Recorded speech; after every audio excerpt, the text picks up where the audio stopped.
Hey, what is up? Rednu here with another gameplay commentary video. This time it is me playing Sky Strikers versus a top tier deck in this so far eternal format in Master Duel, Tri-Brigade. In this matchup we have a pretty even game since I happen to draw a lot of Ash Blossoms, but not a lot of starter cards, which are cards that help me start my plays. The Ash Blossoms are really going to be important in stopping Tri-Brigade from starting their plays off, but the lack of starters is going to be a little rough. On top of this, I make a huge misplay down the road, which I think others, especially beginners, can very easily make, and so it should be good to cover it. This happened during my Aim for the Top livestream series, where I take a Sky Strikers deck from Gold to Plat 1 every season, so if you're having trouble playing Sky Strikers in high rank, and or you want to just see how I pilot Sky Strikers in Platinum live, make sure you subscribe and hit the bell notification button so that you'll know whenever I go live. Alright, let's get into the game. So as I said, I opened 2 Ash Blossoms, no starter cards. He's going to open his standard opener, that is the Tri-Brigade Fractal. That's what all Tri-Brigade players want to start with. This is going to allow him to send to the graveyard Tri-Brigade Kit, and here we drop the Ash Blossom for it. Now, typically, you're going to want to Ash Blossom's Tri-Brigade Fractal. I'm going to have to blame my chat on this one. Someone's told me that, you want to Ash Blossom Tri-Brigade Kit. After thinking about it a little more, it doesn't really make a lot of sense. You don't want Tri-Brigade to build up their graveyard. If you let them build up their graveyard, that's going to allow them to get an easier Tri-Brigade Revolt. He sets 2 and passes because I stopped his plays. I go ahead and open with a Lightning Storm.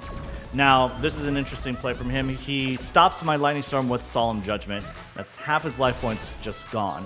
So what I'm thinking is that set card should be the most important card in his deck, Tri-Brigade Revolt, right?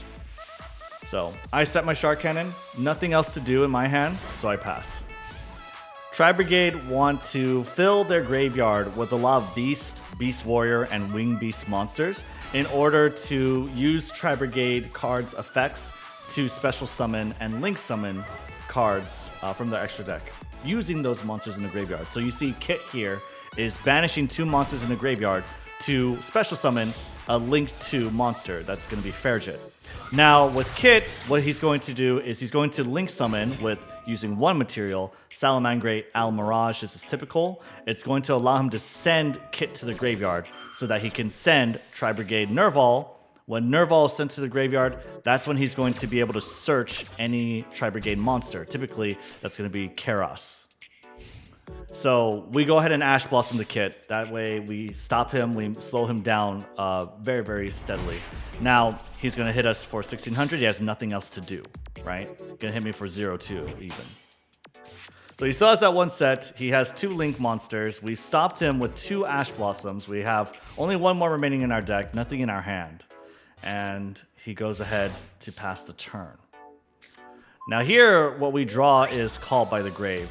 Now, let me go ahead and pause. Now I pause here in order to show you my graveyard. I have 1 spell in my grave. With Sky Strikers, you always want to think about getting 3 spells in your grave and what you can do with it. I have Sky Strikers Afterburners. I also have Shark Cannon. So if I do get 3 spells in the grave, that means I could take out a monster and take out a spell and trap at the same time with Afterburners.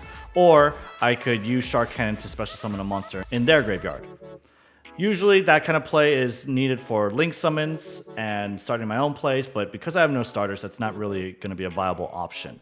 What I'm thinking here is, okay, can I play 2 other cards in order to Afterburners the Fairjet and as well destroy the back row? And the answer is yes, but it's not going to be very good.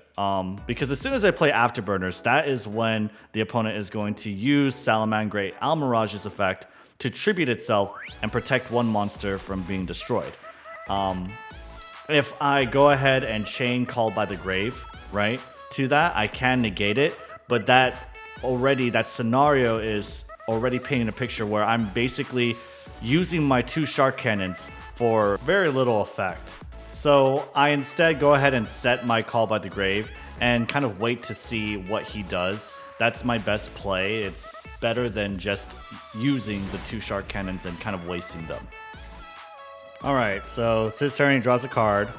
I'm sitting on my Call by the Grave. I know this is going to help me stop any of their sort of graveyard plays, like with Fractal or Kit. So I'm feeling okay. I'm taking another 1600. What that tells me is that the cards in his hand, well, it doesn't tell me much yet. He needs to go to main phase 2. Usually, you know, you cash in on the damage on battle phase. Most good players will do this. And then whenever you want to change your board, you go to the main phase 2. There, it shows me here that he basically doesn't have a very good play starter in his hand, right? The cards in his hand seem to be bricks. So, luckily, I draw Pot of Desires. Very, very good card. It's going to go ahead and draw me 2 other cards. Hopefully, that's going to kickstart my plays, get me Ray or anything into my hand. He's going to go ahead and Ash Blossom this, but because I kept Called by the Grave last turn, I'm going to be able to respond, banish it, and carry out my Pot of Desires and resolve it. And if you checked my Pot of Desires, it didn't banish anything very vital. It banished like 1 Ray and 2 Pot of Desires. I think I was laughing at my chat when I did it. Drew 2 cards, got another Call by the Grave, and multi-roll. So no starter cards, which is a little sad, but it still gets me places. I go ahead and play the Mecha Modules multi-roll, and in response, he used the Salaman Great Almirage. I think that was a little premature. I think I would have used it on the effect activation, but here is where I go ahead and opt to use Call by the Grave to negate Almirage's effect to protect Furgit from destruction effects. The reason why is because I am going to go ahead and use Afterburners to pop the monster, Furgit, and the back row. I'll go ahead and activate multi-roll here for my Shark Cannon. Because it was already set on previous turns, it's already primed and able to be used. I use it and chain to banish the Kit in his graveyard. And so I'm going to get the effect where he can't respond. That's multi-roll's effect. And I'm going to be able to get the use out of being able to banish them. He chains Max C because I think he thinks I'm going to summon it on my field, which you can do with Shark Cannon. But I'm not going to. I'm just going to go ahead and banish it. So now I definitely have 3 spells in my graveyard. I should have like 4, I believe, at this point. What I do is I use Afterburners, pop the monster, Furgit, and then I destroy the back row. I'm thinking it's Revolt, but it's not. It turns out to be Forbidden Droplet, which is a little weird choice. I feel like you definitely didn't need to protect it, but I mean, it is what it is. You need, in this kind of game where we are apparently both drawing very badly, or at least I'm stuffing all of his plays, he needs to keep all the cards he can. So why I went ahead and did that play, by the way, is because I had multi-roll. Because I have multi-roll, I'm able to set basically the Sky Striker spells I used in this turn. And that's going to go ahead and give me a huge card advantage. Now I have 4 cards to his 2, one he just recently drew. Unluckily for me, he was able to find the Lightning Storm. Whether or not he had it last turn or not, I'm not sure. He definitely wasn't able to use it last time, but now he is. So he's going to go ahead and destroy all my spells and traps. I'm going to chain my Shark Cannons because I can. I go ahead and banish all the monsters in his graveyard. The less monsters in his graveyard, the better, because it's going to not allow him to use Karas, Kit, or Fractal to banish those monsters as cost to special summon a Link monster with an equal Link rating as the number of monsters he banished. So he passes the turn. My 4 cards to his 2 turned 1 card to 0. I'm going to go ahead and draw. Nibiru is a dead draw here. I can't do anything. So we're sitting dead. We're going to go ahead and end the turn, pass it back to him. It's not looking like we're in a good spot, but the only comfort I have is that, you know, if he's going to pop off, if he's going to use Karas, hopefully I'm going to be able to use Nibiru and wipe his whole field. He luckily gets Pot of Desires, same as me. This is going to draw him 2 cards, which is, you know, going to be very good. That's going to allow him to set 2 more cards here, which is going to be a headache to deal with, I'm sure. So go ahead and top deck the Upstart Goblin. That's going to allow me to draw a card. I have to give him 1,000 life points. This helps me thin out my deck. I am lucky here. I get the Sky Striker Mobilize Engage. I go ahead and use it. I have way more than enough spells in my graveyard, so I'm going to be able to get that extra draw effect. This is the main perk and very, very strong effect for Sky Strikers, is being able to draw off that engage. I go ahead and search Ray, because Ray is the stickiest monster. It's going to allow me to make my play and allow me to stay on the board, because whatever happens to the Link monster I summon with Ray, it's going to replace itself with Ray from my graveyard. So he's going to go ahead and activate Revolt in response to my Ray. Luckily for him, he got the Revolt off that Pot of Desires. I'm going to go ahead and chain Max C off the Revolt. That's going to allow me to draw 2 cards. It's going to allow me to draw the cards that he special summons from the Banish Zone, and then the card from when he link summons with those monsters. So go ahead and let it pass. You know, we're gonna go ahead and resolve. He's gonna special summon 3 monsters here. That's gonna allow him to get the Link 3, which is Rugal the Silver Sheller.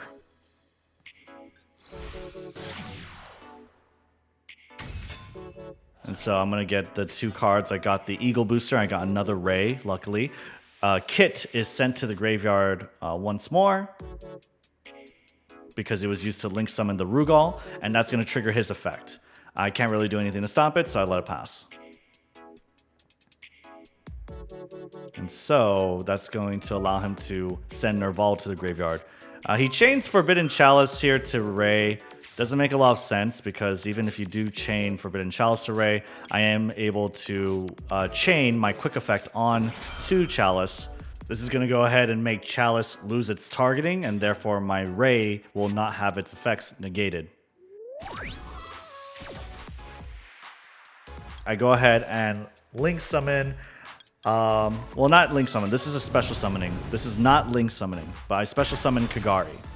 So Kagari is going to allow me, when this whole chain resolves, she's going to allow me to recycle a Sky Striker spell or trap from my graveyard. Usually what you're going to want is that engage, so that you could search for another tool that you need and get another draw. Kagari, engage, these 2 cards are very, very good in Sky Strikers. They help you pull way ahead of your opponent. Nerval is now in his graveyard. It's activating. It's chaining on as Chainlink 2 because he sent it to the graveyard on the previous chain with Kit. This is going to allow him to add a Tri-Brigade monster to his hand. Typically, it's going to be Karas, which we see there. Karas is their playmaker. It's a card they normal summon to special summon a bunch of monsters on the board. So I get my engage back. I go ahead and use it. I'm going to go ahead and look for a tool to kind of handle the monster on board, the Rugal. And so I opt to go for Widow Anchor. The reason why I want to go for Widow Anchor here is so that I could take Rugal. And since Rugal is a Link 3 monster, I have a Link 1 monster with Kagari. I can Link summon Access Code Talker, target Rugal in the graveyard, give him 3,000 attack points, and attack for game for 5,300 attack points. He chains Rugal's effect to special summon a monster, and this is where everything goes wrong. I chain Forbidden Droplet. Now, chains in Yu-Gi-Oh! Resolve backwards. The highest chain link is going to happen first, then the lower ones. So what's going to happen is that Forbidden Droplet is going to negate the effects of Rugal, and because Rugal's effects are already going to be negated by the time my Widow Anchor wants to negate its effects, Widow Anchor is not going to be able to steal it because Widow Anchor needs to negate its effects in order to steal that monster. This is why normal monsters and tokens cannot be stolen, and this is my misplay. You can see chat go crazy on the right. I go ahead and swing on him. I say, okay, well, I got to roll with it. We attack onto Rugal.